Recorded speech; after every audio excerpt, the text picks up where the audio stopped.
Selamat pagi, salam jumpa di Podcast Hermina bersama saya, Ferdiansa.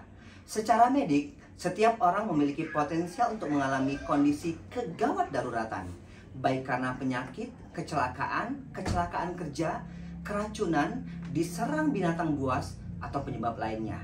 Tema kita hari ini adalah tentang kegawat daruratan. Dengan narasumber adalah Dr. Evi Ayu Budiono. Beliau adalah Kepala Instalasi Gawat Darurat Rumah Sakit Hermina Lampung. Selamat pagi, Dok. Selamat pagi, Pak. Dok, tema kita adalah tentang kegawat daruratan. Yang pertama adalah apa sih, Dok, tentang gawat darurat tersebut? Oke, kalau untuk gawat darurat itu sendiri adalah keadaan yang mengancam nyawa yang harus ditangani segera. Bahkan kalau tidak ditangani itu akan menyebabkan kematian atau bisa meninggal pasiennya. Oke, Dok, berarti poinnya ada dua tadi, Dok. Yang pertama adalah kalau nggak ditanggulangi bisa menyebabkan kematian atau kecacatan. Iya, betul. Dok, kita bahas dulu. Kemungkinan penyakit-penyakit apa aja, Dok? Apa gini, audiens ataupun orang-orang di luar sana, gini nih, saya misalnya punya keluarga, kayaknya saya harus ke IGD Rumah Sakit Hermina deh. Nah, kondisi seperti apa, Dok? Oke, kalau untuk kondisi itu Rumah Sakit IGD Hermina Lampung itu kan udah jadi rumah sakit umum ya. Siap. Jadi menerima pasiennya tidak hanya ibu dan anak, tapi bisa juga untuk pasien-pasien dewasa. Nah, kegawat daruratan untuk pasien dewasa itu sangat beragam. Bisa dari jantung. Untuk pasien-pasien dewasa itu sering banget pasien itu ngeluh cuman saya sakit di bagian dadanya, nyeri ulu hati, mual, muntah gitu. Kalau untuk kayak gitu itu bisa aja langsung ke IGD tanpa membawa apa-apa, langsung aja ke IGD, nanti kita tangani kegawat daruratannya. Terus untuk IGD rumah sakit kita juga buka 24 jam, jadi nggak harus jam kerja nunggu sampai ke IGD dulu, tapi dari 24 jam, pokoknya dari jam 6 pagi atau mau malam hari jam 12 malam itu silahkan aja. Sakit dada, terus muntah-muntah, diare yang sering itu juga bisa menyebabkan dehidrasi dan itu segera harus ditangani. Oke, Dok. Dok, di luaran sana sebenarnya masih ada istilahnya adalah orang takut ke IGD, Dok, ya.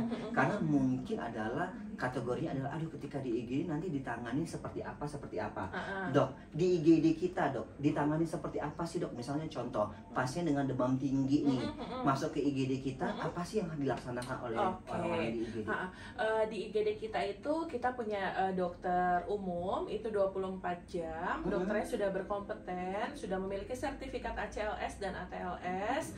Itu berarti menunjukkan dokternya sudah mampu menangani secara layak, secara apik untuk pasien-pasien seperti itu dengan perawat dan bidan-bidan kita juga yang sudah profesional dan kompeten di bidangnya.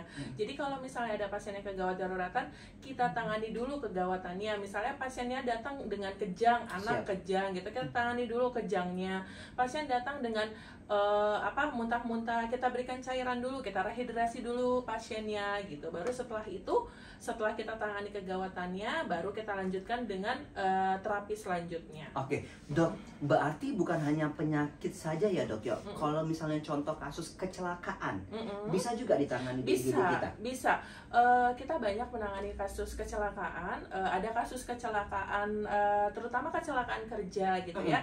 Kita kan juga punya dokter spesialis bedah tulang ya, dokter spesialis bedah tulang yang bisa kita on call 24 jam gitu. Jadi kalaupun memang ada kasus yang bedah tulang, entah patah tulangnya terbuka atau ada patah tulang yang tertutup, itu bisa langsung kita tangani dulu di IGD. Setelah itu kita lakukan ronsen, kita lakukan pemeriksaan lab dan yang sebagainya.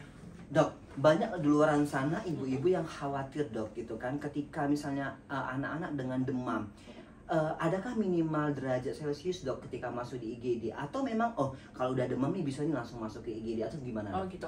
Enggak, kalau misalnya demam itu apalagi demam yang udah berhari-hari, dia udah minum obat sendiri, udah beli obat sendiri di apotik, tapi demamnya masih, langsung aja bawa ke IGD kan. Kita nggak tahu nih anak ini penyebab demamnya karena apa. Bisa karena dehidrasi, itu juga bisa menyebabkan demam. Terus lagi banyak musim hujan kayak gini, itu juga bisa nyambung nyamuk-nyamuk yang bikin DBD itu juga bisa penyebab demam gitu. Jadi sebaiknya kalau misalnya anaknya 2-3 hari demamnya masih tinggi atau demamnya masih sumbang-sumbang, masih demam, terus nggak mau makan minum, asupan makanan minumnya berkurang, langsung aja ke IGD. Nggak usah pakai apa-apa nggak lagi. usah dan sebagainya. Dok, tadi di awal saya bilang ada klasifikasinya, bukan hanya misalnya penyakit, misalnya apa namanya kecelakaan. Diserang binatang buas, Dok. Ini agak aneh ya gitu kan. Misalnya gitu kan dipatok ular atau dan lain sebagainya.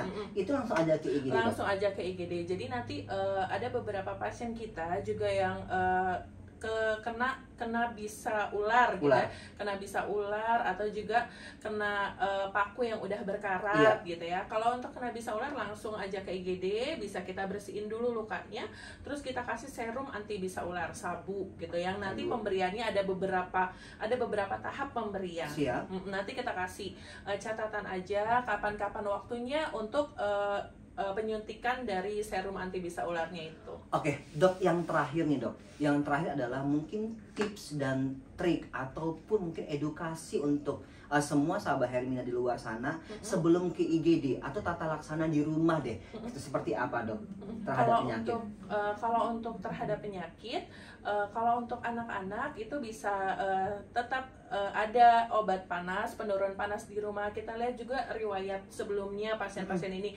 Kalau untuk pasien-pasien dewasa yang ada riwayat sakit gula, sakit darah tinggi, itu memang harus prepare obat-obatan yang dipakai, Tapi kalau sudah minum obat-obatan itu tidak ada penurunan dari gejalanya, misalnya udah minum obat gula nih, tapi ngerasanya masih lemas atau ngerasanya masih kepalanya pusing, langsung aja ke IGD. Jadi apapun itu, kalau misalnya kitanya merasa nggak nyaman atau kita masih ngerasa nggak enak sama diri kita sendiri, ya udah langsung aja ke IGD. Siap, Dok. Alat, Dok, temperatur perlu nggak di rumah? Temperatur perlu di rumah. Oke, Dok. Terima kasih, Dok. Ya hari Sama-sama. ini sahabat Hermina dimanapun berada, itu adalah tema kita hari ini tentang kegawat daruratan. Ayo jangan takut gitu kan, untuk ke Rumah Sakit Hermina Lampung akan ditangani di IGD kita 24 jam. Sampai ketemu lagi dan bye-bye.